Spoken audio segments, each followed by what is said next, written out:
do céu me convidou, o CIE me convidou para pensar alguma coisa nessa área, junto com essa coordenadoria. Legal.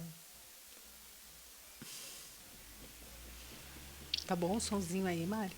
Entrada da... Essa música é muito boa, Tum, né? tum, tum, tum, tum, tum, tum, tum. Eu acho muito boa trilha. Queridos, sejam bem-vindos ao 24º Sessentônica, nesta quarta-feira, dia 13 de novembro. Em épocas nas quais queremos e ansiamos por paz, amor, harmonia nas nossas relações, como construir isto na prática? No nosso dia a dia? Como fazer? Como lidar com os conflitos que aparecem na família, no trabalho, com os amigos? E como transformar pedras em flores? Bom, existem muitos métodos sendo ensinados hoje, mas hoje, no Sessentônica, nós trataremos de um em especial, que chamamos de comunicação não violenta. Criado pelo psicólogo americano Marshall Rosenberg, já foi aplicado em mais de 65 países e, aqui no Brasil, resultou na justiça restaurativa, inclusive com sucesso aplicado em negociações com grandes conflitos armados. É muito comum as pessoas expressarem um certo tédio, tristeza, raiva ou até frieza no dia a dia com relação às suas relações pessoais ou profissionais, sem perceber que elas acabam, vamos dizer assim, alimentando uma certa desconexão com as suas relações com as outras pessoas. E lentamente a gente vai perdendo as conexões com as pessoas no nosso dia a dia. E aí a gente vai passando a não ver mais sentido nessas conexões e nessas relações, e nesses encontros, e nessas conversas, até mesmo nos nossos encontros sociais, nos nossos encontros familiares. Muitas vezes a gente não consegue e aumenta o abismo entre a gente e com os outros. E usamos termos agressivos, palavrões, ataques desproporcionais. Acusamos e trocamos argumentos falaciosos, né, para chegar ao final de uma conversa, para provar que temos razão, para sentir que somos soberanos. No entanto, né, ao conversar sobre qualquer assunto, o que a gente mais quer, sem saber, é criar algum tipo de troca. É uma escuta saudável. Porque, afinal, ninguém quer um relacionamento truncado, uma relação aflita, cheia de problemas. Não é? Pois então, hoje a gente vai estar aqui, conversando no Sessentônica sobre como fazer isso, sobre como conversar com as pessoas e buscar a paz, a harmonia, o amor, mesmo no conflito. Mande a sua mensagem pelo WhatsApp 5196537474, no Instagram, @Rádio Supersônica, no Facebook.com/Rádio Supersônica e no site radiosupersonica.com. Aqui no estúdio da Supersônica, a gente está conversando na nossa roda com a Maria Lúcia Rodrigues Falck. Querida, oi! Oi! A Maria Lúcia é enfermeira, doutoranda em educação, analista transacional e ela também conduz grupos para educação emocional. A gente precisa se educar profissionalmente. É isso? É isso mesmo. Seja bem-vinda. Muito obrigada mais uma vez aqui, estarmos juntos. Não podia recusar um convite desse, porque hoje a gente está sedento de alternativas para sair dessas situações que vivemos cotidianamente, né? Eu queria começar a falar um pouquinho sobre a questão específica da comunicação. Legal. A- Deixa eu Fale. te falar, contar que a gente está aqui também com a Gisele. Oi, Gisele Oi, Varani. Gisele, tudo bom? Que saudade de você. Obrigada. Também estava saudosa. E feliz por aprender hoje um tanto assunto tão bonito, né? E tão difícil, que não é assunto muito fácil, não. Mas A vamos lá. Gisele é fisioterapeuta, especialista em gerontologia social e mestre em serviço social. Ela realiza consultoria e é assessora nessa área com a GV, Assessoria em Longevidade. Esse tema é fundamental porque quando a gente vai contatar com famílias, principalmente quando tem a doença, né, entram todos os processos do envelhecimento com a doença. Então, é um assunto que me interessa muito no aprendizado. Né, Os na conflitos entre pais, filhos, netos, são... o quanto cada um, as expectativas de cada um e as dificuldades de rever esses conceitos e a forma como lida com tudo isso, né? Então, acho que né, eu venho beber dessa fonte para entender um pouco mais. Nem sempre e os trocar. interesses convergem para o mesmo Nem lugar. sempre. A gente, e até mesmo os próprios casais, à medida que envelhecem também, né? Às vezes, quando tem filhos, olham para os seus filhos e depois, quando eles vão embora, naquela famosa chamada síndrome do ninho vazio, aí começam a se olhar um ao outro e aí o que sobrou de nós? Quem é essa pessoa que está do meu lado? Morando comigo há 30 anos e eu não sei quem é, né? Então, acho que é um tema muito relevante. Essa questão da comunicação e aí também do processo da comunicação não violenta, o quanto nós estamos tão violentos, né? A gente percebe nas redes sociais, e aí eu venho te ouvir muito também e trocar, porque como nós estamos criando verdadeiros monstros internamente, quando a gente, às vezes, num espaço de Facebook, sou o rei, não entendo nada de direito e debato com um advogado como se, né? Me lembra muito aquele... Às vezes a gente vai de encontro em vez de ir ao encontro do outro, né? Então, Lúcia, por favor, vamos ao entendimento do que é a comunicação não violenta, né? Porque eu, quando me preparei agora para vir para esse nosso encontro, para nossa conversa, né, que a gente vai ter, ele é tão abrangente que a gente tem que fazer escolhas difíceis pelo tempo que a gente tem, né? Mas que de alguma forma todos nós tenhamos uma luz de como é que a gente sai de situações que elas sempre passam, elas são, digamos, elas nascem de um processo da comunicação mal feita ou comunicação violenta. Sim. Então, assim, eu até peguei um provérbio chinês que eu acho lindo, que existem... as palavras são como folhas secas, que elas caem, são levadas e não há mais como voltar atrás. Isso aqui é um dos provérbios que eu achei. E um outro que eu achei muito bonito, que é assim: a flecha lançada, a palavra pronunciada e a oportunidade perdida. São 3 coisas que não voltam atrás. Então, quando a gente está falando de comunicação, a gente está falando da unidade básica de relacionamento entre as pessoas. Né? Sim. Tudo começa de que forma nós vivemos. Nós somos seres gregários e precisamos um dos outros no dia a dia para se comunicar. E isso é vital. Essa comunicação, ela pode ser verbal ou não verbal. A gente se comunica não verbal. Né? Claro, pelos olhares, pelos gestos, enfim, nós temos diversas formas. Agora, a gente falando, pelo tom de voz, as pessoas também estão entendendo de que se a gente está calmo, se a gente está agitado.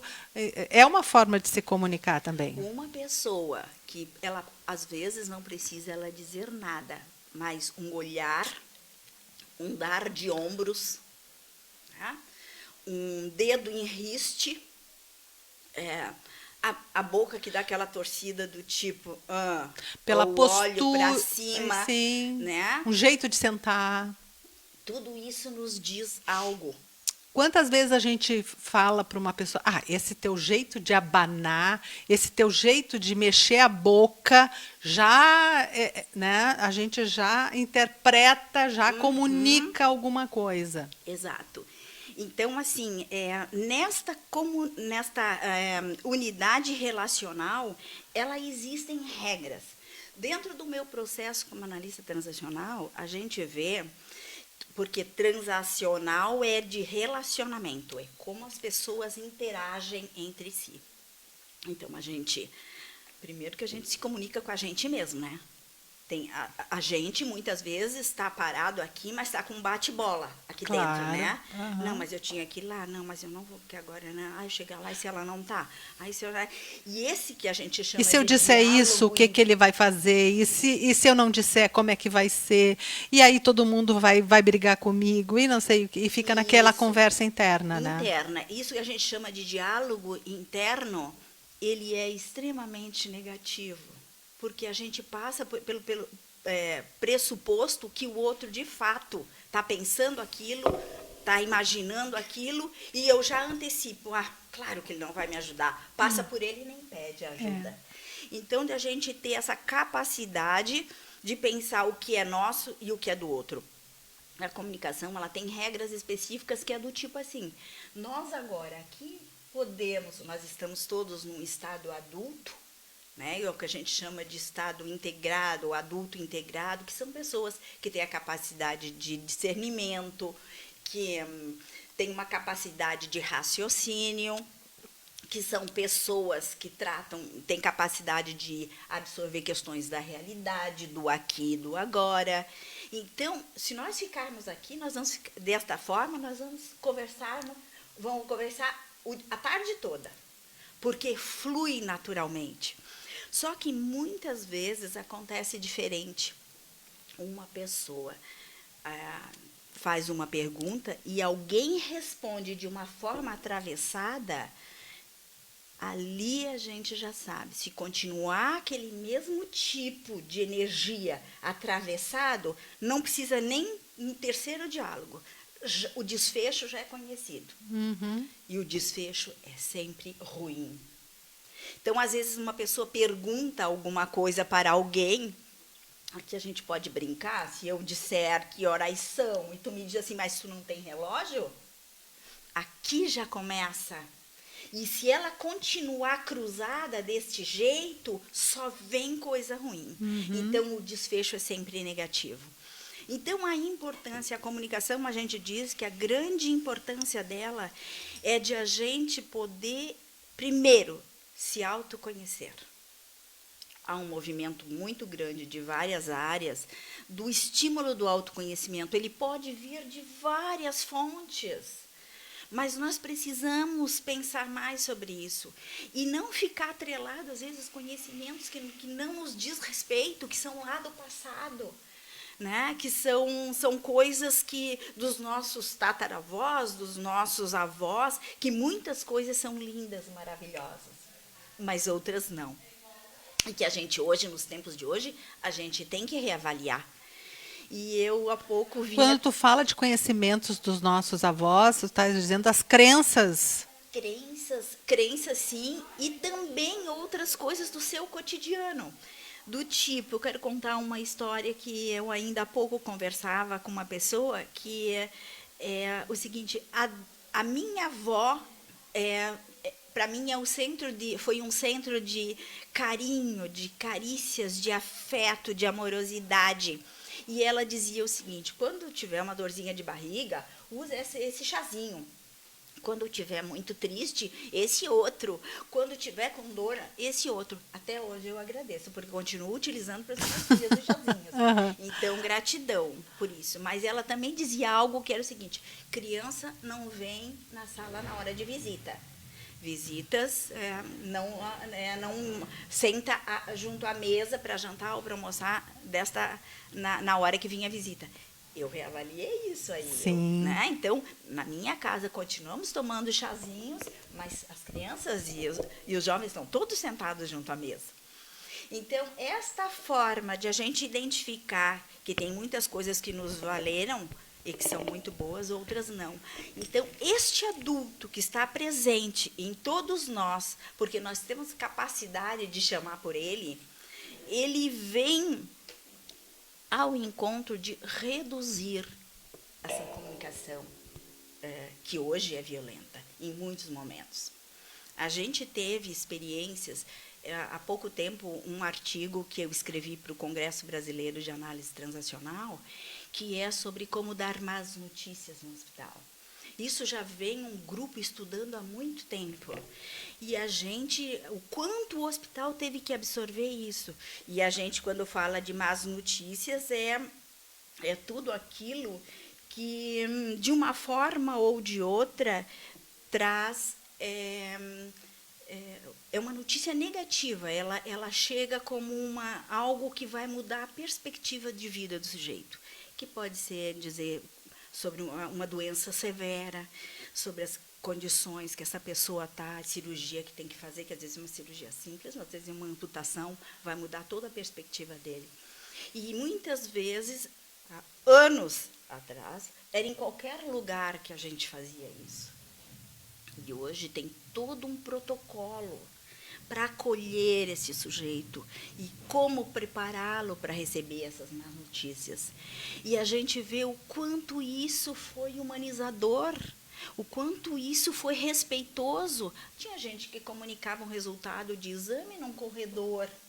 Não, toda má notícia ela deve ser dada num ambiente adequado, perguntar para a pessoa se ela tem um resultado, é uma notícia difícil para ser dada, você quer conversar com a família, alguém pode estar junto nesse momento.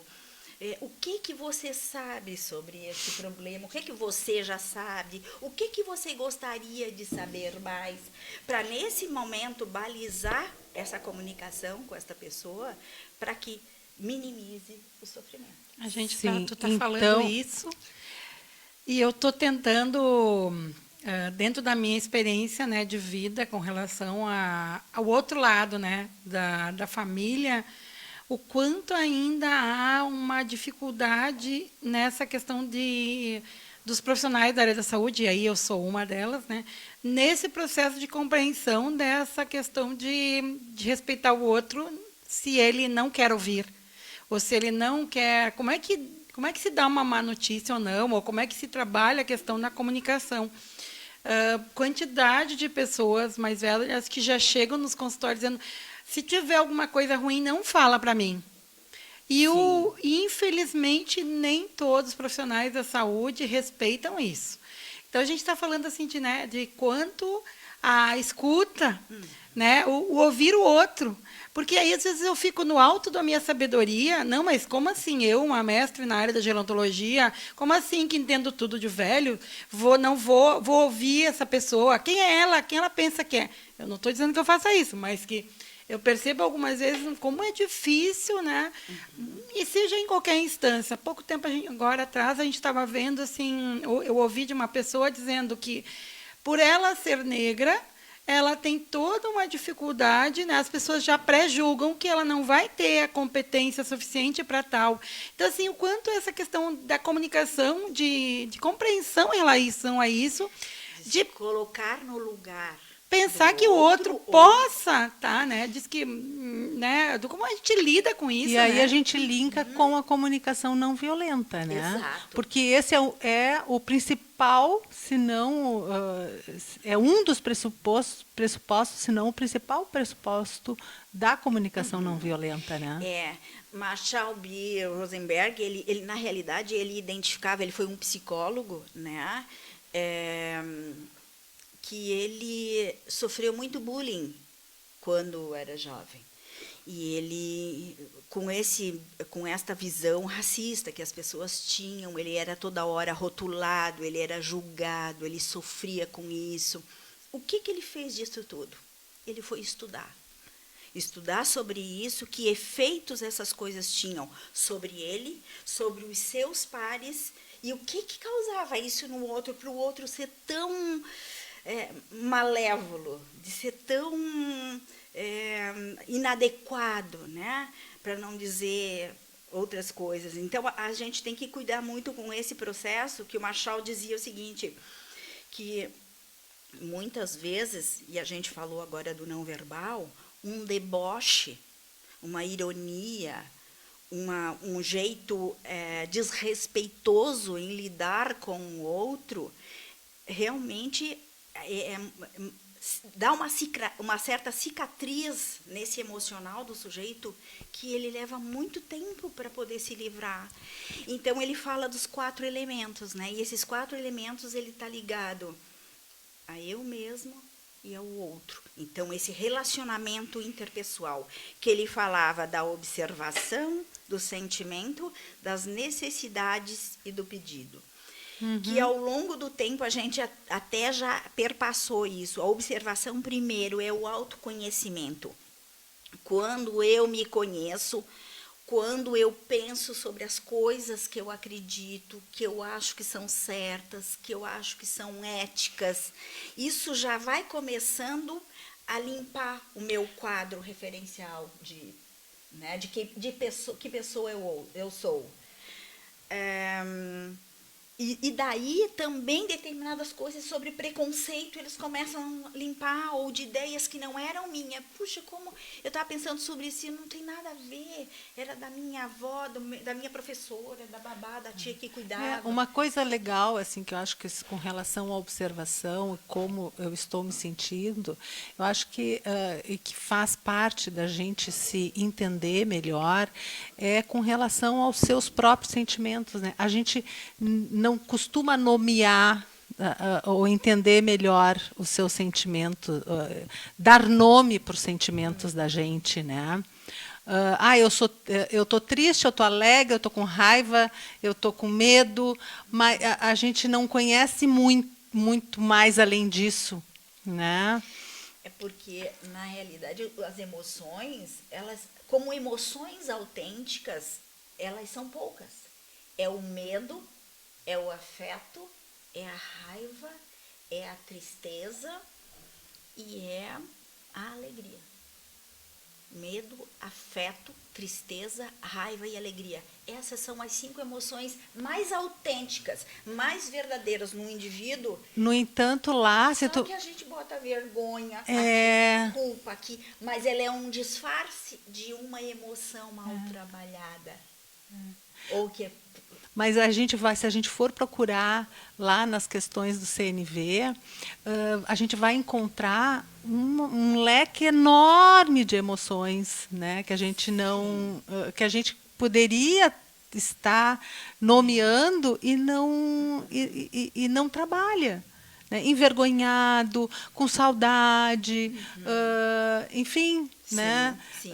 Uma série de outras. Então, por exemplo, quando por exemplo, se uma pessoa não vai se eu fiz uma festa de aniversário e tu, Gisele, não foi na minha festa, daqui um pouco, em vez de eu dizer assim, pô, Gisele, tu não foi na minha festa de aniversário, né? Eu poderia, no lugar disso, numa questão para não criar o conflito, né, eu observando o meu sentimento, porque na verdade o que está dentro, e aí entra a questão do autoconhecimento, né? Por que eu estou braba, né? Por que eu estou com raiva? É porque, poxa, Gisele, né? Como assim tu não foi no meu aniversário? Poxa, Gisele. Não dei importância para o meu. Não, poxa, Gisele, eu tô com saudade de ti. Eu fiz a festa de aniversário, eu te convidei e tu não apareceu. Eu tô com saudade de ti. Né? Muda totalmente a questão, né? Do que eu chegar e te dar um esporro porque tu não apareceu na minha festa.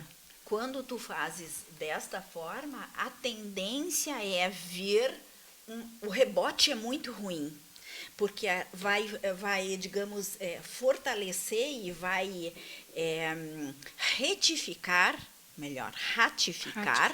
que realmente ela não gosta de mim ou ela tem raiva, porque a gente tem que pensar o seguinte: a emoção é uma, agora a forma de manifestação, ou seja, o sentimento que sai, que é culpa, que é vergonha, esses são sentimentos associados, mas normalmente estão associados a algum desses 5 emoções.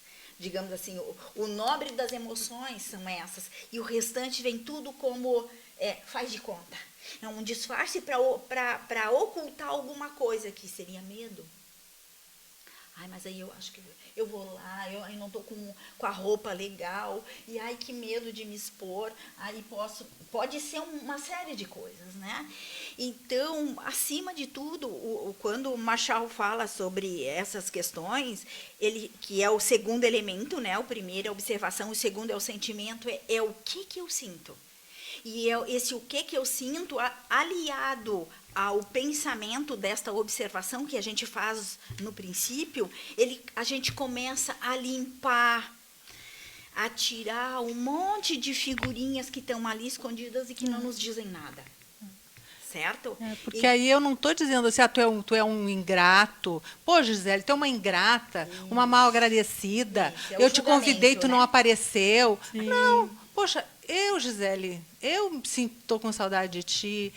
Né? E aí, quanto mais descritivo for a minha colocação com relação ao meu sentimento, a como eu estou me sentindo, porque aí entra a questão do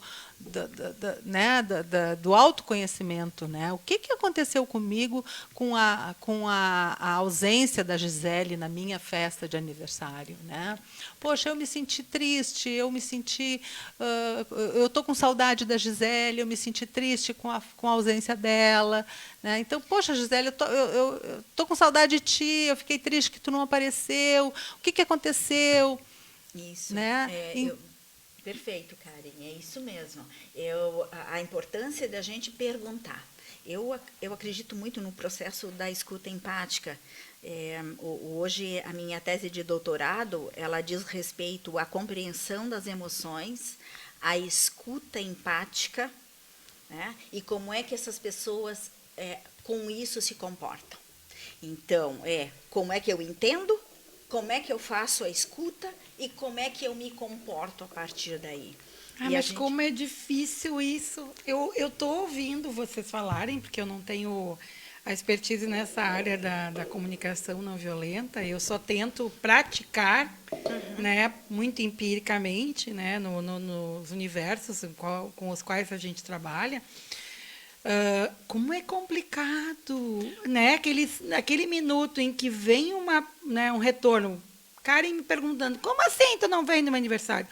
Aqueles, né, a gente tem que dar aquela respirada funda, contar até 10 para responder de uma maneira em que passa, né? Eu brincava muito isso, assim, quando trabalhava com mais jovens estagiários na universidade, aquela conexão cérebro-boca, né? Bateu, né? Então, assim, já vai direto e pá! Tu não tem um tempo de analisar, vai direto e tu não ouviu e... Pois agora nós vamos, no próximo bloco, depois do nosso sessentônico, falar a respeito dos próximos 2 pontos, porque são 4, né, da CNV. Nós vamos falar dos próximos 2 pontos da CNV. Muita aula. Tá? Porque nesta 24ª edição do nosso sessentônico, o nosso sessentônico é a banda australiana Men at Work. O Men at Work é mais conhecido pelo seu sucesso de 1982, Down Under, uma canção alegre e cômica sobre australianos viajando pelo mundo, confiantes nas virtudes do seu país e sobre a imposição da cultura norte-americana e europeia às belezas naturais da Austrália. A canção foi um sucesso de vendas em vários países, incluindo o Reino Unido, onde ela se tornou um hino extraoficial para a Austrália. Seu primeiro álbum, Business as Usual, de 1981, marcou um recorde de maior tempo para um álbum de estreia como primeiro nas paradas dos Estados Unidos. Além de Down Under, os hits Who Can It Be Now e Be Good Johnny tornaram-se videoclipes de sucesso durante os primeiros anos da MTV americana. Who Can It Be Now e Down Under atingiram o primeiro lugar nas paradas americanas, sendo um dos álbuns mais famosos do início da década de 80, e Business as Usual teve 6 milhões de cópias vendidas também nos Estados Unidos e estimam-se mais de 15 milhões no mundo afora. A banda ganhou o Grammy Award de Melhor Artista Iniciante em 1983. Todos os participantes foram saindo, com exceção do vocalista Colin Hay, que continuou a fazer apresentações com músicos contratados até o final de 85, quando o Men at Work finalmente se dissolveu. Em 1996, os membros originais Colin Hay e Greg Ham se reagruparam e fizeram um turnê mundial, também com músicos contratados. Em 1988, produziram um álbum ao vivo, aqui no Brasil, gravando na sua turnê brasileira. Em 2000, a banda tocou no fechamento dos Jogos Olímpicos de Sydney, naquela cidade, cantando em coro com o público a canção Down Under, sua última e final apresentação. Mas até hoje não há festa em que suas músicas não enchem uma pista de dança com seu som solar e energético. Quer ouvir? Aumente o som, que agora vai ser Men at Work na sua supersônica. A gente também quer ouvir.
Pra gente deixar o...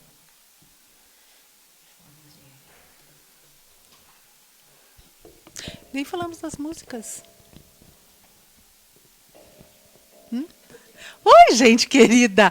Voltamos, eu nem percebi. Estou aqui conversando com a Mari, que estava me contando. Eu nem vi qual eram as músicas que tocou do Men at Work. Aqui a gente no bate-papo, bom demais. Mas tocaram músicas maravilhosas, eu tenho absoluta certeza.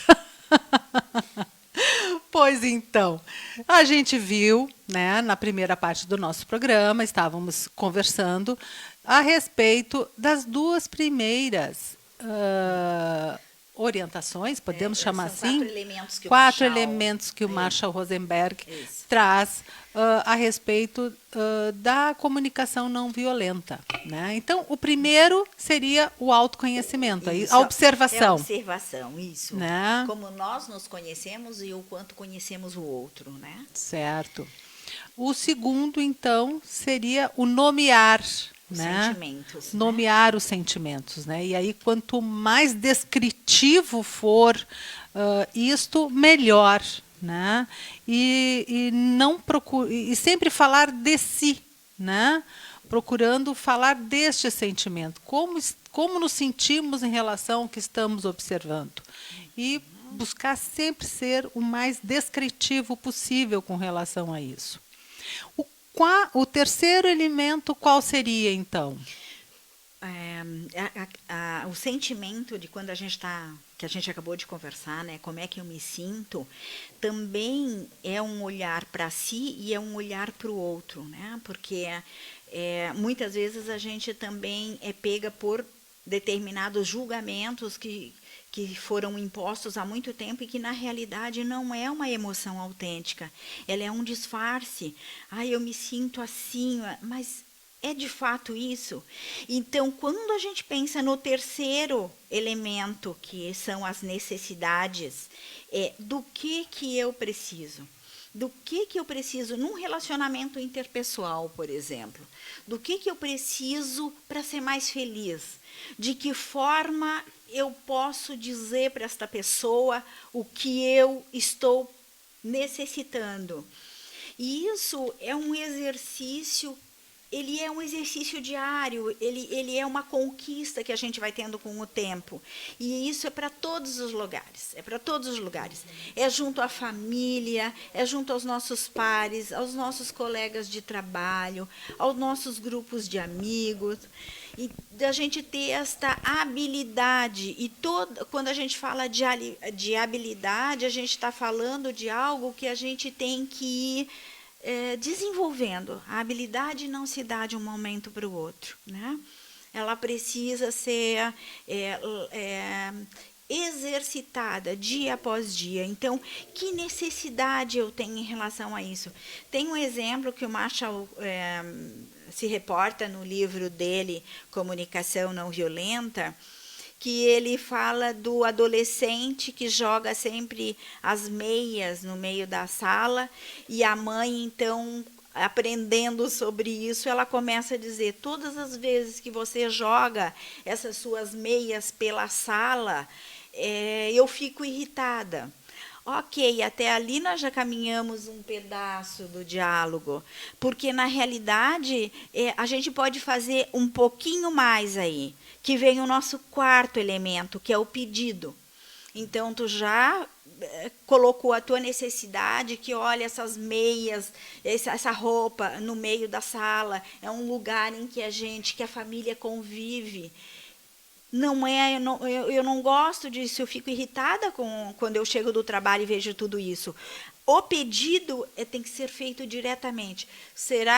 Vamos combinar o seguinte: esse espaço é de convívio geral. Você, quando tiver com as meias, for retirar as meias sujas, ou deixe lá no seu quarto as meias ou roupa ou algo assim, ou então coloque dentro da máquina. Então, faça o pedido direto para a pessoa, porque o que a gente fica observando e a alma fica ressoando é normalmente algo que é negativo. Mas se tu conseguires fazer isso, Isso me incomoda e isso me deixa triste. Quando você faz isso, na outra fala, a gente conversou um pouquinho, né, no encontro outro que nós tivemos, a necessidade de a gente verbalizar que aquilo que o outro faz nos afeta. Lúcia, E então, dizer tu claramente sobre a emoção que está me afetando, né, o sentimento. É um espaço, eu estou te ouvindo e tentando trazer para a minha vida, né? E aí, a partir do que eu trabalho com as questões, então, o que tu está me dizendo, vamos ver se eu entendi direito, assim, mas eu vou ter, alguém toma uma atitude boa ou ruim para mim. Eu vou olhar aquela atitude, vou perceber o que bate em mim. Bateu negativo, bateu positivo. Aí eu vou expressar para outra com base em mim. Eu acho que a meia no lugar aqui me incomoda. Aí eu digo, aí eu vou tomar uma atitude em relação a esse incomodar. O que eu posso fazer com relação a isso? Não Seria é assim? exatamente tomar uma atitude. Ah. Tu vais declarar. Olha, a meia aqui, a meia no meio da sala me incomoda. Eu gostaria que você colocasse essa meia dentro, ou no seu quarto, ou dentro da máquina de lavar, ou no cesto lá na área de serviço. Né? É porque não é muito fácil, né? Claro, a gente está falando aqui talvez numa posição de mãe e filho, mas aqui eu estou tentando trazer como eu já tive situações de mesas de familiares em que cada um traz o seu desconforto. E aí, assim, tentar ouvir esses desconfortos, tentar pensar o que cada emoção dessas pessoas desenvolve, porque cada uma está falando, tem o seu motivo, né? Não é à toa, não é, eu vou colocar minha mãe está fazendo isso, eu vou colocar minha mãe numa interditar, ou ela tem que já sair da casa, ou eu tenho que botar 15 pessoas para cuidar dela. Cada um vai verbalizando as suas dores, né? E aí, nesse sentido, muitas vezes um mano ou uma pessoa da família não ouve a outra. Como é que a gente pode, daí, nesse momento, assim, pensar em ouvir, né? Porque, às vezes, eu fico imaginando que quem está ouvindo a gente também esteja fazendo esse contraponto aí para pensar, bom, eu estou convivendo em casa com uma situação, eu e meu cunhado, minha cunhada, por exemplo. Sim. E aí, como é que eu lido? Ou eu com minha namorada e o mano dela. Ou eu e meu chefe e meus colegas, sei lá, né? Que sempre tem uma relação. Isso a gente já podia estar trazendo para a questão dos conflitos, né, existentes nesses meios, né? É importante dizer que o conflito é sempre um desacordo, é algo que surge em desacordo, seja com 2 pessoas, com 4, com 10, com 20. Então, antes de mais nada, o fato de a gente já revelar o conflito, já abri-lo, já é algo muito importante. Segundo momento é se as pessoas se dispõem a se encontrar para conversar sobre isso, já é um segundo passo. A gente vai criando escadinhas né? E a gente tem que pensar também que muitas vezes, tem muita gente que pensa assim que é uma visão só negativa do conflito. Não. O conflito, ele pode ser positivo, porque muitas vezes ele dispersa sentimentos que estão em uma ou outra pessoa que está velado. E se ele não for posto, ninguém vai saber. Nós estamos falando até agora da necessidade de ser dito. Quando você faz isso, me deixa triste. Quando você age daquela forma e bateu a porta, mas eu não falei, não gritei. Você bateu a porta, eu estava... batida, uma porta na cara, quem se sente, né? É uma agressão, é um tipo de sentimento ruim que pode gerar no outro. Então, tem alguns sentimentos do tipo da própria coesão do grupo, rompe a rotina, desafia, desacomoda determinadas ideias. Então, o fato de se reunirem para conversar sobre um conflito já é muito positivo. Agora, ele tem efeitos negativos também, que são sentimentos, né? Que muitas vezes tem sentimento de frustração, de hostilidade. Até agora a gente só falou a respeito de como se expressar. A seguir, a gente tem que comentar sobre como escutar, né? Porque a gente fala, né? A gente fala sobre falar, só que não é à toa que a gente tem uma boca e 2 olhos. E 2 ouvidos. Né? Tem 2 olhos também. Também tem 2 para poder observar o não verbal. o não verbal. Mas aí como que a gente observa, né? Como que a gente escuta? Porque a gente acha que empatia é simplesmente se colocar no lugar do outro, né? Mas como que a gente escuta o outro, né? A gente acha que o escutar o outro é já sair dando conselhos para o outro. Né? Mal o outro conta, a gente já quer resolver a vida do outro. Então, tá. Já sai dando receitinhas. Isso é super importante que você falou, porque muitas vezes é um modo, inclusive, às vezes, de bloquear a comunicação, que se dá receitinha. Ah, mas eu, se estivesse no teu lugar, eu devia fazer isso e aquilo outro. E não é assim. A pessoa, quando faz isso, ela precisa pedir a ajuda em primeiro lugar. Porque, talvez, quando o que ela quer mesmo é ser escutada. Né? E a escuta, eu acho acho lindo o que o Carl Rogers, que foi um estudioso sobre o cuidado centrado na pessoa, né? Tudo voltado para a pessoa. Ele dizia que ser empático é ver o mundo com os olhos do outro e não ver o mundo refletido nos olhos dele. Ou seja, se eu dissesse o seguinte: sim, eu sei como você está se sentindo. Não sabe.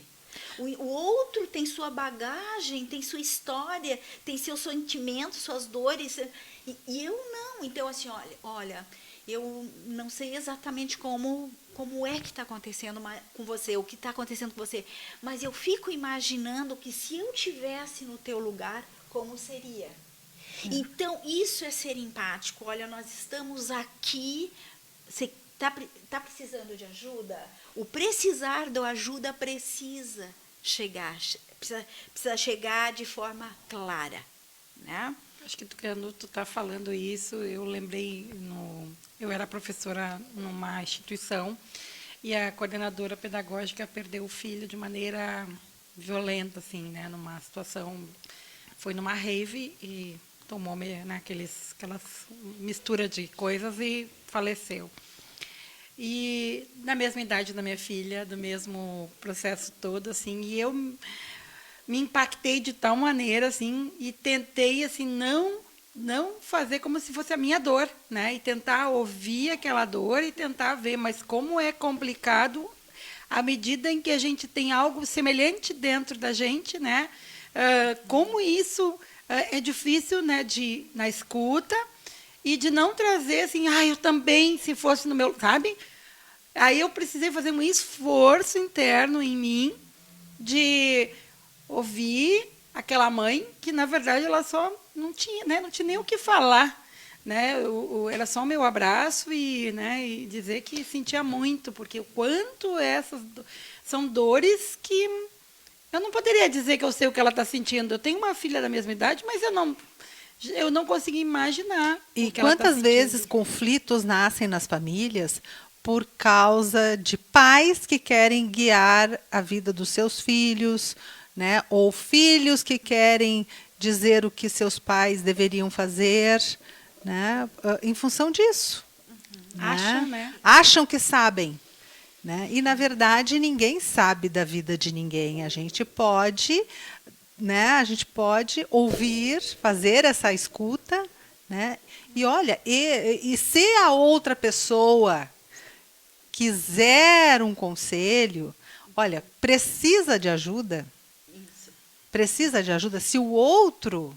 O pedido precisa ficar claro. Precisa aparecer, né? Do que você está precisando? Do que você está necessitando? Em que eu posso te ajudar? Eu estou aqui para te escutar. E esse reconhecimento do estou aqui para te escutar já pode valer de muito para o sujeito. Porque, assim, tem muitas, às vezes, até conceito de dizer, se colocar no lugar do outro. Quem se coloca direto no lugar do outro, muitas vezes não pode ajudar e não pode entender. É como se fosse um furacão, certo? Nós estamos aqui, é um problema dentro da família, tem um ciclone acontecendo ali. Se eu me colocar ali dentro, exatamente ali dentro, eu não vou poder ajudar adequadamente esta pessoa, esta família, porque eu estou no meio do furacão junto. Eu não vou ter capacidade, habilidade para ajudar. Então, eu preciso me afastar um pouquinho e entender aquilo que está acontecendo ali, com um certo distanciamento. Na análise transacional, a gente fala mesmo de um muro emocional, de um certo espaço emocional junto daquela pessoa, daquele grupo, daquela família. E poder ver com esses nossos olhos a dor que está acontecendo ali. E só o fato das pessoas estarem ali já mostra que elas têm o desejo de resolver. Já é mais meio caminho andado. Né? Então, a gente tem observado muito isso. E que a gente também precisa ter um certo cuidado. Eu observo isso muito em ambientes organizacionais, institucionais. Não muito, em família não observo tanto. Mas existe muito jogo de poder existente, às vezes, em determinados grupos empresariais. Então, a gente também precisa entender que acontece isso, em alguns momentos se proteger, né? Mas, acima de tudo, poder observar e isso, quando acontece uma vez, é porque já está acontecendo várias vezes. Então, tem um grupo ou uma pessoa que se torna com atitudes muito persecutórias, né? Muito crítico em relação a tudo. O outro se sente vitimizado, fica sempre naquela posição de vítima. Tem alguns ali que chegam, não, mas quem sabe, querendo salvar um ou outro.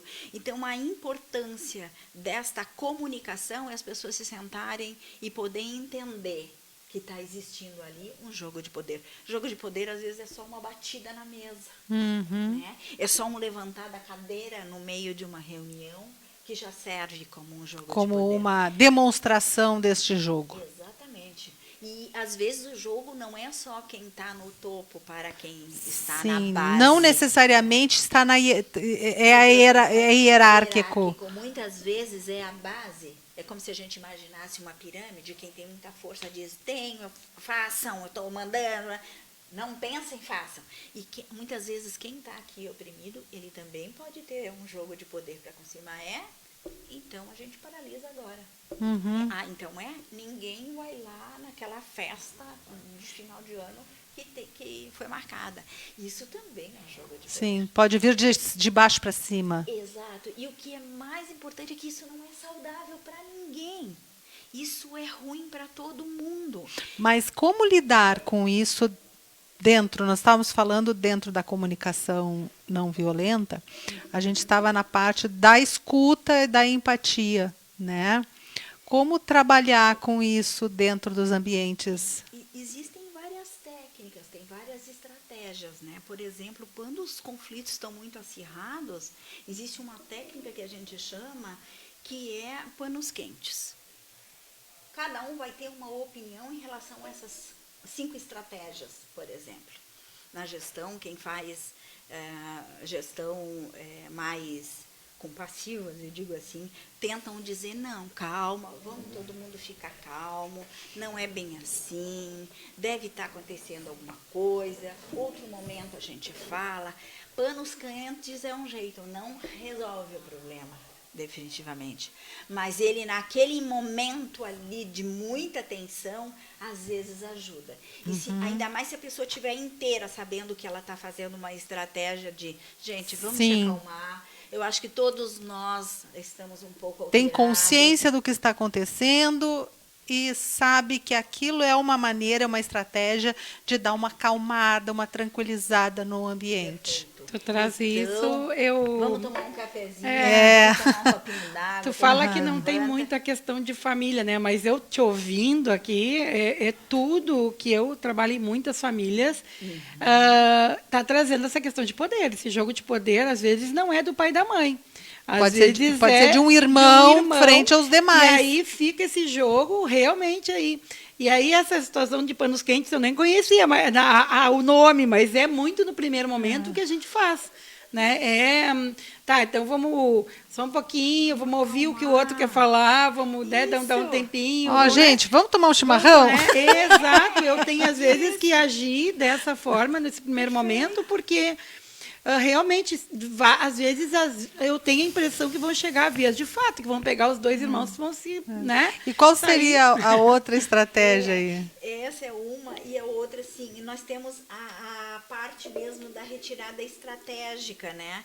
Que às vezes, se a gente for pensar, às vezes da família, 3, 4 pessoas discutindo, sei lá, um passeio, uma viagem, umas férias, e aí começa aquela discussão, aquilo, e que muitas vezes, mesmo botando pano quente, não adianta, as pessoas... Os ânimos estão muito exaltados, já voltaram, tomaram café e voltam de novo. Falando então, do Natal, final de ano. Então, alguém naquele Estamos momento... Estamos na fase de conversar sobre Natal. Tudo teoricamente bem, agora voltou a história política. Nós estamos chegando o Natal. Vai ter o amigo secreto Natal de novo. E aí... E muitas vezes a gente tem uma certa retirada estratégica. Assim, eu abro mão.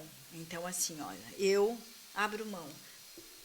Eu queria ir para não sei onde, eu queria ir lá para Fortaleza, mas não. Então, vamos ver, tu e tu topam ir para lá. Porque a partir desse momento, o grupo já começa a se centrar mais. Nossa, aí normalmente o desejo em ter o resultado, quando as pessoas estão sentadas para resolver um problema, eles têm o desejo, as pessoas têm o desejo de resolvê-lo. Então, o fato de dizer, mas ela declinou. Então, quem sabe, tu queria ir para Florianópolis, então a gente pega, vamos junto ali, porque aí dá para dar uma chegada lá em Bombinhas, dar uma chegada aqui em Sim. Então tá. E tu... Ok, a estratégia normalmente é o fato de a gente ter uma pessoa ou duas, às vezes. Todo aquele cabo de força. Isso, reduz o outro lado, né? Eu penso que a terceira, como negociação e colaboração, são 2 estratégias muito positivas. Eu utilizo muito isso. A negociação é que a gente possa criar um caminho aceitável para todos. Que ninguém se sinta tão prejudicado, mas também não o dele que era bom. O dele era melhor. Então, e se fizéssemos desse jeito? Não, veja só. A gente já viu, aqui eu cedi um pouquinho, ele cedeu um pouquinho aqui, e se a gente fosse e fizéssemos desse modelo, desta forma, viajássemos desse jeito. Então, a negociação ela é muito positiva. A colaboração também. A colaboração ela é parecida porque ela sustenta a negociação. A colaboração ela vem num esforço de sinergia das pessoas que estão ali. E isso também é algo que o resultado atingido é muito poderoso. Quando vem da negociação e a colaboração. Pode me dar um exemplo assim, de colaboração nesse processo de negociação? A colaboração, eu vejo que é o seguinte, uma pessoa, de repente, ela dá uma ideia nova. Gente, olha, mas a gente estava pensando de carro. E se a gente alugasse uma van e fôssemos? Se a gente... Mas aí, nesse caso, diferente do outro, nesse caso já pressupõe um momento em que o grupo já não tem mais uma atenção, né? Tanto na negociação como na colaboração. Colaboração, né? Existe, vamos dizer... A atenção já passou, né? Já está no momento em que o grupo já está mais tranquilo, né? Porque essas estratégias para resolução de conflitos, ela vem e ela deve ser aplicada de forma diferente. Nem todo grupo tu vai poder utilizar a colaboração. E nem todo grupo tu precisa de panos quentes ou fazer uma retirada estratégica. Então, assim, depende muito do espaço com que a gente está falando, da capacidade deste adulto que a gente começou a falar no programa, no início, de a gente estar centrado, Quando eu digo assim, quando as pessoas estão um pouco alteradas, eu sempre convido assim para elas colocarem seus pés no chão, tão sentada, confortáveis, respira fundo, né? Coluna ereta, mente tranquila. É. Então, assim, respira fundo, também um golinho d'água. Então, esta forma também tranquiliza as pessoas para elas encontrarem alternativa que diz respeito a todos, né? E tem coisas que vêm atrelado a isso que a gente falou, que aí é da força, que são decisões baseadas mais num aspecto de autoridade, e que muitos pais fazem uso disso, né? E que é uma forma desrespeitosa, que é a coisa, eu tenho o dinheiro, eu é que mando aonde vai ser feito, ou então a autoridade pode ser esse irmão mais velho que bata na mesa, que grita, ah, então não vamos, ele é muito, ele fica bravo, então não. É um jeito, é o poder utilizado, Pois é, a célula de troca de autoridade. pois justamente, se vem uma pessoa, porque nós estávamos falando assim, como lidar com os conflitos por meio por meio da comunicação violenta. Se vem um irmão ou se vem um pai e diz assim, ó, vai ser dessa maneira porque quem vai pagar sou eu, né? Como é que a gente poderia sugerir para alguém lidar com esta pessoa que atua de uma maneira tão autoritária? Eu penso que o melhor é o que a gente falava há pouco do que eu sinto. Nossa, pai, quando você faz isso, me dá uma tristeza. Eu fico tão triste quando você age desse jeito. Eu gostaria tanto que você pudesse compartilhar conosco e, da mesma forma, todo mundo tivesse a opinião e aí pudesse ser respeitada essa opinião. Então, expressar o sentimento diante do ato do outro é muito importante. Muitas vezes já desestabiliza aquele ser que nem se dá conta, ele já está tão acostumado, tão viciado a fazer sempre da mesma forma, que uma outra pessoa falando isso, mas falando isso desta forma mesmo. Pai, quando você faz isso e que diz que aí o Senhor é que vai bancar e que é assim e que tem que ser desse jeito, eu me sinto muito triste. Será que a gente não poderia? Será que nós não poderíamos fazer de um jeito diferente? Convida os outros a participar também desta conversa e se posicionar desse jeito. Então, são formas, né, de a gente encontrar um caminho diferente daqueles que estão postos até aquele momento ali. Será que quantos anos essas pessoas já vêm trabalhando e lidando e se comunicando com o outro desta forma violenta? Deve ter aparecido já muita coisa de subjugar o outro porque tem isso, ou porque tem a avó, grita mais, ou porque tem o poder do dinheiro, ou porque tem o poder da autoridade, porque o carro é meu. Isso é barganha, isso não é justo com as outras pessoas, né? Então, ou então é aquela decisão, não, mas é isso, é aquilo, bem, eu posso escolher, né? Porque também tem isso. A linguagem, no outro dia eu vi isso, a linguagem, ela pode nos aprisionar, como ela pode nos libertar. Então, são escolhas que muitas pessoas fazem, né? Bem, então, para ganhar isso, aquilo, então tá, eu me aprisiono e faço da mesma forma. E pode ser que não. Então, dessa forma, não. Então, eu quero me libertar disso, eu faço de um outro jeito. Se não deu para esta conciliação, que nem sempre dá, né? Às vezes a gente está falando de uma empresa de muitas décadas agindo do mesmo jeito, de uma família de muitas décadas agindo da mesma forma, de amigos que a gente tem e continua amigos, apesar de todo tipo de agressividade que surge, né? E quando a gente fala de jogos, tem jogos psicológicos e jogos de poder. O jogo psicológico ele ainda é inconsciente, mas o jogo de poder, de transformar o outro, né? Se ele é vítima ou se ele é perseguidor, ele é consciente, puramente Lúcia, consciente. continuaremos este assunto daqui a pouco, depois de ouvir mais um pouquinho do Men at Work.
Olha, mas a coisa assim do...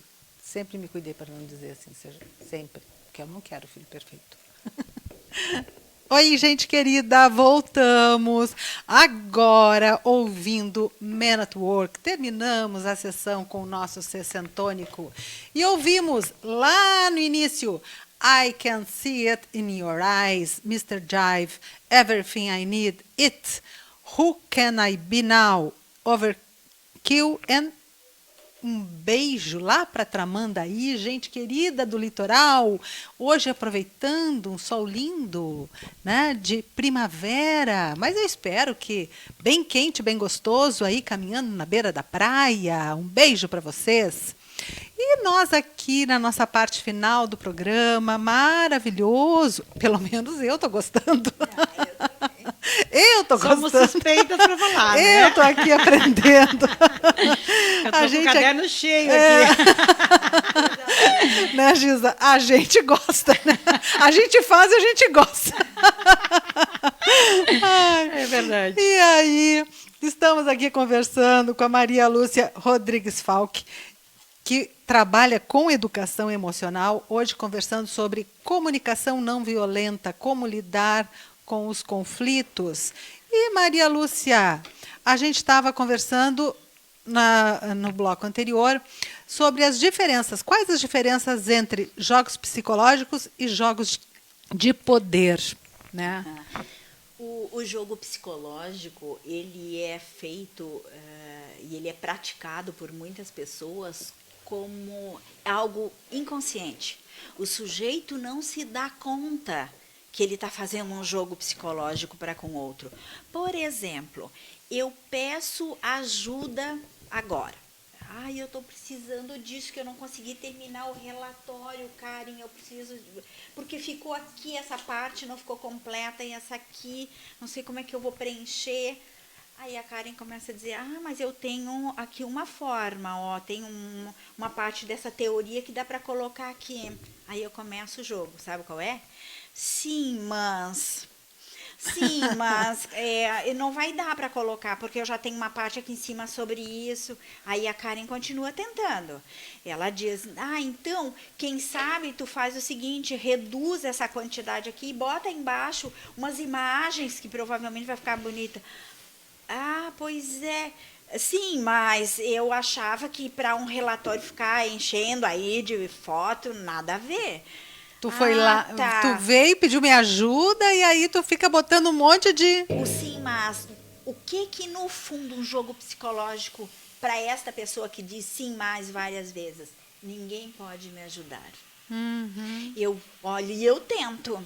E eu peço, mas as pessoas não podem me ajudar. Então ela sai com algo que reforça uma crença dela de que ninguém pode ajudá-la. E muitas vezes, por mais que ela diz que as pessoas podem dizer, então pede ajuda para outras pessoas.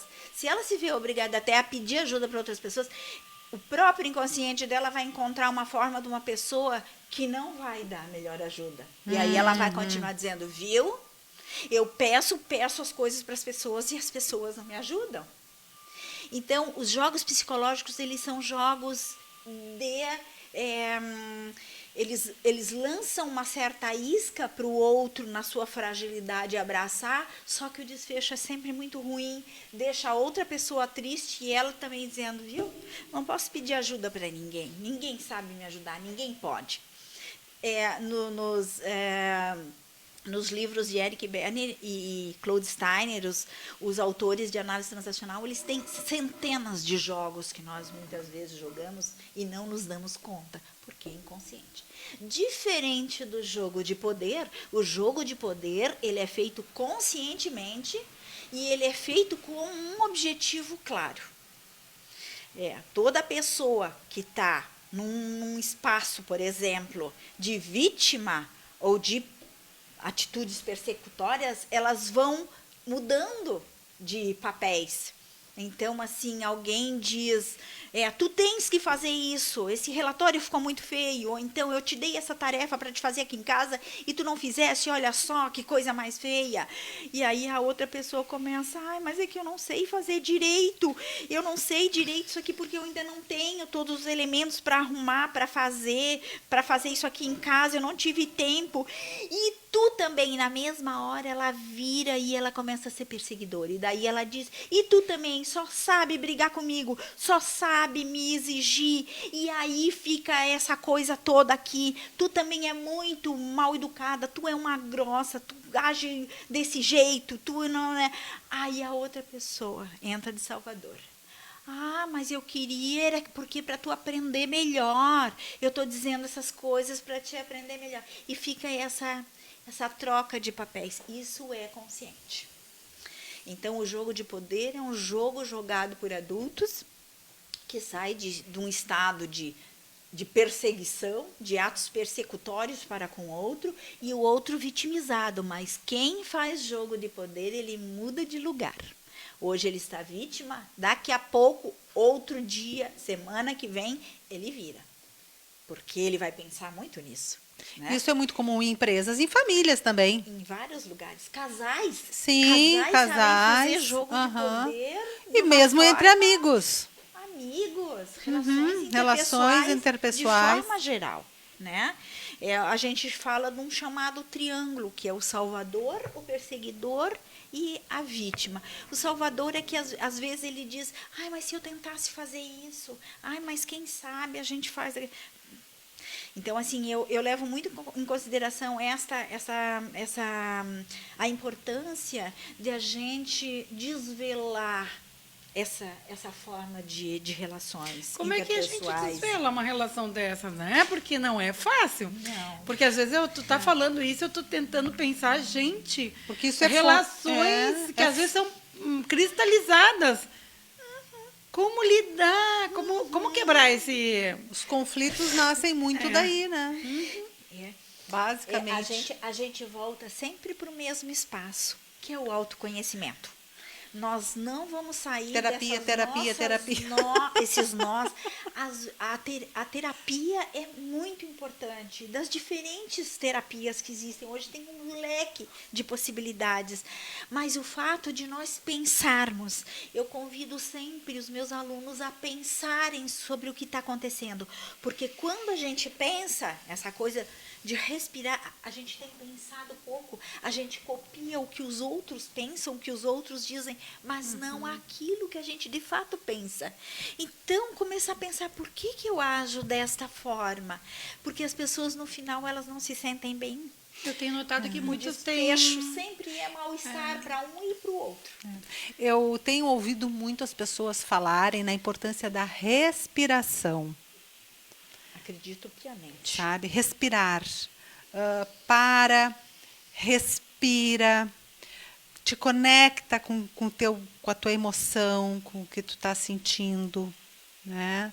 Ouvir a batida do teu coração, jogar o sangue da cabeça para a ponta dos pés, que a respiração faz isso. As nossas sinapses neurais, elas trabalham para nós quando a gente está assim. Mas quanto mais no aqui e no agora, quanto mais respiração profunda, mais a gente tem condições de fazer essa ressonância com todas as partes do nosso corpo e para com o outro.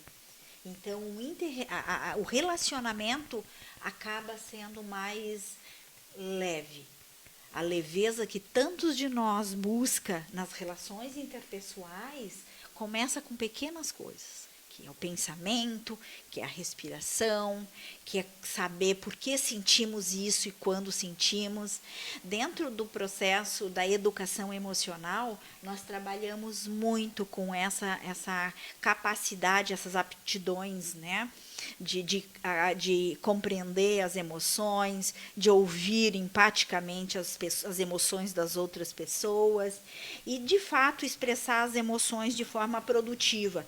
Eu digo de forma produtiva porque, assim, às vezes chega uma criança, eu vi uma cena nesses dias, ela chegou da creche, da escola, muito braba, muito isso, muito aquilo, porque eu soqueei, porque eu isso, e a mãe puxou para si, o que houve? O que aconteceu?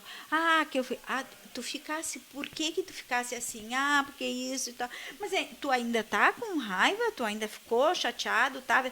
Mas então assim, ó, não é por causa da raiva que tu vai bater no teu amiguinho. Não é por causa dessa raiva que tu bater no teu mano. Pega aqui a almofada. Então, pode socar aqui a almofada. A almofada pode. Então, E aí a criança deu 3, 4 socos na almofada, pronto. Ela saiu serelepe, bem faceira. Então, assim, a capacidade nossa de saber lidar com essas emoções, né? E vamos dizer, não é negar a emoção. A emoção de raiva, de medo, ela é muito importante. Tão importante quanto a alegria, quanto, né, outras emoções, mas todas elas são muito importantes. Agora, o medo, ele é realmente importante quando ele é real. É real, se nós pensássemos agora aqui, parece que está pegando fogo ali fora e tal. Isso é real, nós ficamos com medo e temos que correr. Um leão está solto nessa rua. É medo? É real? Agora, assim, eu estou com medo, parece que vai dar errado, parece que eu não vou conseguir. Aquilo não é, aquilo são disfarces, são crenças que vêm lá de não sei onde. Vamos pensar. Né? Vamos pensar. E muitas vezes a gente tem uma criança muito internalizada, assim como a gente tem aquele pai, uma ideia de uma criticidade e tal, a gente também tem uma criança. Então, botar essa criança com medo ou com tristeza no colo de vez em quando, como fomos lá pequenininhos, se imaginem colocando essa criança e acalentar essa criança que todos nós temos, é simplesmente de uma generosidade com a gente mesmo. Com a gente mesma. Então, é muito lindo a gente fazer o contato com as nossas emoções. Né? A gente tem trabalhado, lindo isso, né? E eu vou tentar fazer essa questão. E tu estava falando das emoções negativas. A gente não está vivendo a época de ter emoções negativas. Nós temos que ter nas redes sociais sempre viagens a Paris. A gente não pode, né, postar nada. Hoje eu não estou bem. Como se a gente não pudesse nunca estar bem, né? Não sei se são, em primeiro lugar, eu não sei se são emoções negativas. Em determinados momentos, a raiva ela é positiva. O medo é importante. O medo ele é positivo quando ele é real.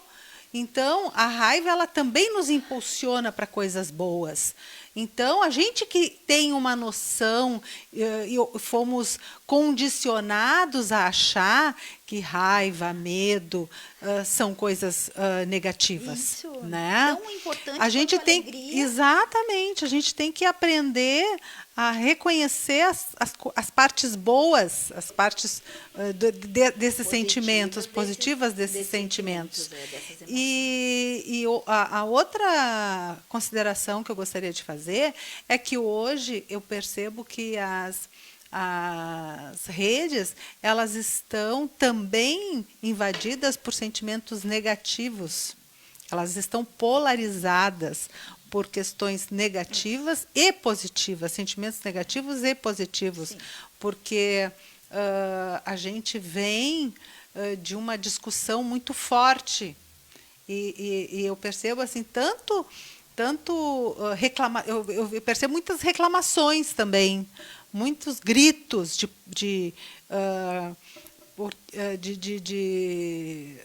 não vejo só coisas só flores nas redes sociais.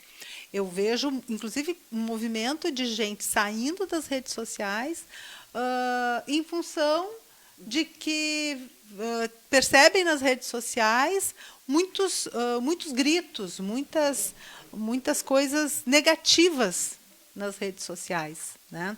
O que eu não o que eu acho que a gente tem que aprender é ser equilibrado nas redes sociais. Talvez a gente não esteja ainda sabendo lidar, né? Isso. né? Ou a gente só vê flores, ou a gente só vê coisas ruins, né? Não está ainda conseguindo enxergar as coisas de uma forma mais equilibrada.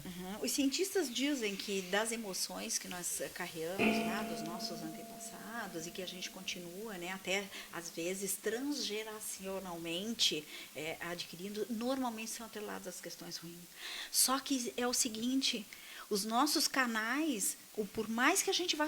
Quando a gente mais se acostuma com essas questões negativas, e que não... O que me preocupa é quando a gente está banalizando isso. Quando causa estranheza, significa que, opa, estou consciente, não é bem isso. Mas tem gente que já banalizou, então acha que tudo está uma porcaria, que tudo está ruim, que todas as pessoas são falsas, que todas as pessoas mentem, que todas as pessoas fraudam, que todas as pessoas... Não, nós temos também muita gente boa, e tem muita gente lidando com emoções muito boas, muito bonitas. O que foi agora, eu tenho amigos meus que subiram para o Nordeste para ajudar nas praias de lá. E eu fico pensando é o seguinte, a gente se alimentando disso cada vez mais, o corpo também, o cérebro também, os nossos chakras também vão pedir coisas boas. Então, vamos reverter esse jogo. Vamos pensar mais no lado positivo. Não vamos repassar fake. Não vamos achar que todo mundo é hostil. Tem muita gente boa nesse planeta. Tem muita gente fazendo bem. Tem muita gente construindo redes maravilhosas, seja para o meio ambiente, para as relações interpessoais, né? E quando a gente assim fala da educação emocional, é o quanto a gente é inteligente emocionalmente para entender que isso é fundamental para sermos mais felizes. Porque no momento que a gente é mais feliz, a gente contagia os que nos cercam com mais felicidade, com mais alegria, com mais momentos positivos. O inverso também é verdadeiro. Se eu estiver ruim, eu contamino. Aí é diferente, é contaminação. Mas quando a gente está bem, a gente contagia outras pessoas. No nosso lugar de trabalho, com as pessoas com quem a gente vive, né? Então, é importante conhecer muito os sentimentos da gente e do outro, exercitar muito a empatia, se colocar com o olhar que está sendo visto pelo outro, aquela situação, e aprender também a controlar certas emoções. Se a gente contasse até 3 algumas vezes, respirando até 10 algumas vezes, pensando por que isso está me deixando tão irritada.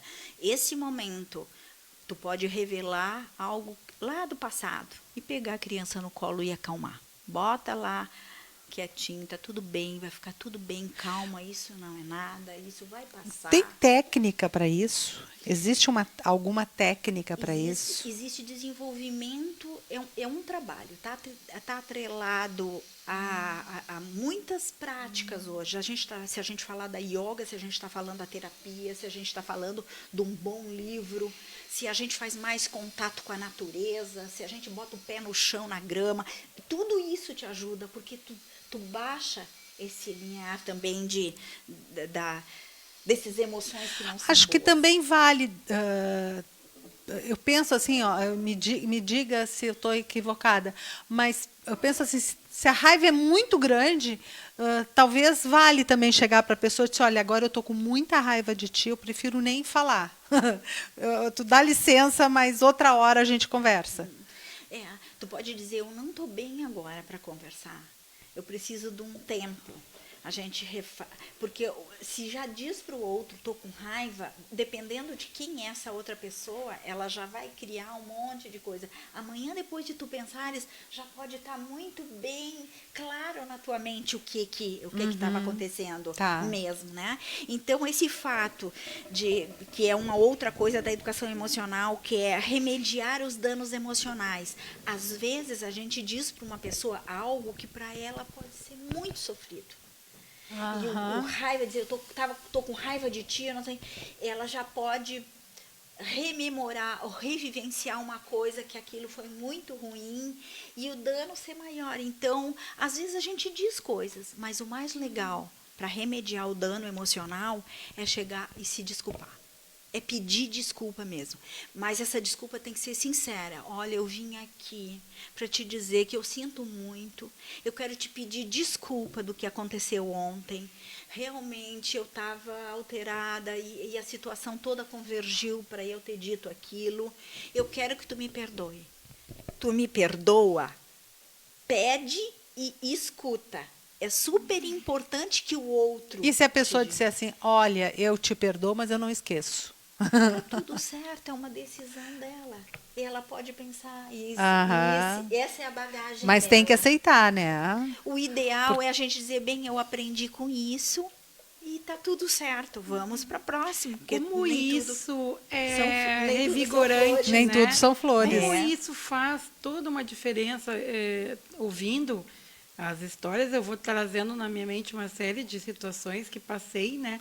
E o quanto esse fato de tu pedir desculpas, de tu rever o processo depois e ouvir da pessoa, não, olha, era o que tu podia dar naquele momento, ou tudo bem, né, passou, né, assim, coisas que eu ouvi ao longo da vida e que me fizeram um bem danado. E as relações foram melhorando até mais, foram mais honestas.